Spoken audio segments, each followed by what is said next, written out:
Pinapayagan na ulit makapasok sa Manila South Cemetery ang kahit sino dahil hindi na kailangan ang vaccination cards. Kaya ang mga dumalaw kanina, siksikan na mapabata man o matatanda. At para sa update ng sa frontline ng balitang yan, si Gerard de la Peña live. Gerard, kumusta ang sitwasyon dyan? Cheryl, wala na nga ipinatutupad na mga striktong health protocols dito sa Manila South Cemetery. Kaya naman ramdam na ramdam ngayon yung siksikan ng mga tao kumpara noong nakaraang taon. Alas 5 pa lang na madaling araw kanina, dagsa na agad ang maaagang dumalaw sa puntod ng kanilang mahal sa buhay dito sa Manila South Cemetery. Sa gate pa lang ng sementeryo, mahigpit na ang seguridad.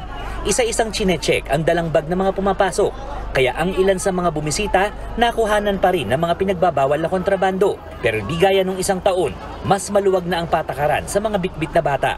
Pinapayagan na kasi makapasok ang mga 12 anyos pababa. Pero kailangang iparegister para makabitan ng name tag. Hindi na rin hinahanapan ng vaccination card sa mga bisita. Ayon sa pamunuan ng sementeryo, posibleng umabot sa 250,000 ang mga bibisita ngayong unang araw pa lang ng undas. Kaya nagdagdag sila ng entry at exit points para hindi magsiksikan ng mga tao. Ngayon, we had a backup plan. May nakalagay kaming stairs along Kalayaan Avenue and Metropolitan Avenue. Yun, naka-open na para at least ma-lessen yung pumapasok dito sa main natin. Pagpasok sa loob, may nakasetup ng assistance desk para tulungan sa paghahanap ng libingan ang mga bisita. May mga ipinapahiram ding wheelchair para sa mga PWD at senior citizen.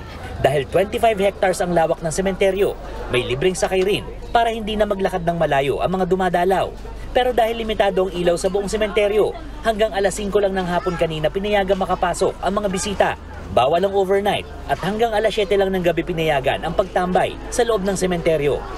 Mga lighted lang talaga mga main streets po natin. So, pag madilim, alam nyo naman maraming pwedeng mangyari po. Ang priority po namin is yung safety po ng mga taong dumadalaw.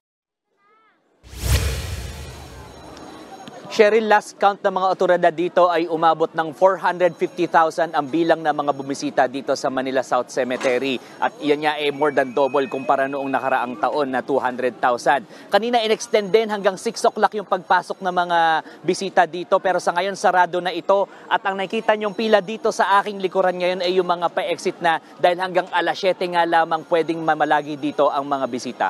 Cheryl. Maraming salamat, Gerard de la Peña. Mga kapatid, Cheryl Cosim po.